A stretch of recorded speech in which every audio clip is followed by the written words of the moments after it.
Friends अस्सलाम वालेकुम இன்னைக்கு நம்ம சேனல்ல சம்மருக்கு ஸ்பெஷலா மஸ்க்மெலன் கிர்னி பழ ஜூஸ் எப்படி செய்யறதுன்னு பார்க்கலாம் வாங்க. இந்த மாதிரி உங்க வீட்ல ஒரு வாட்டி செஞ்சு கொடுங்களேன், அடிக்கடி இதை செஞ்சு கேட்பாங்க. வாங்க எப்படி செய்யறதுன்னு பார்க்கலாம். ஃபர்ஸ்ட் நான் கிர்னி பழத்தை வாங்கி ஃபுல்லா தோலை ரிமூவ் பண்ணிட்டு அதை கட் பண்ணி மிக்சியில் அடிச்சு எடுத்துக்கிட்டாச்சு. சுகர் போட்டு அரைச்சிக்கோங்க.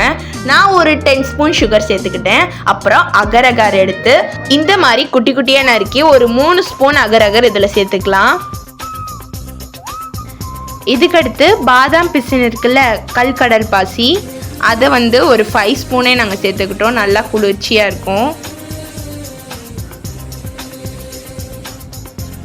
இதெல்லாம் ஆட் பண்ணக்கடுத்து நல்லா மிக்ஸ் பண்ணிக்கோங்க. இது கூட நீங்கள் சப்ஜாவதை சேர்த்துக்கொண்டாலும் சேர்த்துக்கலாம், அதுவும் நல்லாயிருக்கும். அவ்வளோதான், செம்ம டேஸ்டான கிர்னி பழ ஜூஸ் ரெடி. இதே மாதிரி உங்கள் வீட்டில் ட்ரை பண்ணி பாருங்கள், டிஃப்ரெண்ட்டாக டேஸ்ட்டாக இருக்கும். ஒரு வாட்டி செஞ்சு கொடுத்துட்டிங்கன்னா அடுத்தடுத்து திருப்பி செஞ்சு கேட்பாங்க. அப்புறம் மறக்காம நம்ம தாரிக் வ்ளாக்ஸ் சேனலை சப்ஸ்கிரைப் பண்ணி பக்கத்தில் இருக்கிற பெல் ஐக்கானை கிளிக் பண்ணுங்க. அப்பதான் நான் போடுற வீடியோ உங்களுக்கு வரும். லைக் பண்ணி ஷேர் பண்ண மறந்துடாதீங்க. தேங்க்யூ ஃபார் வாட்சிங்.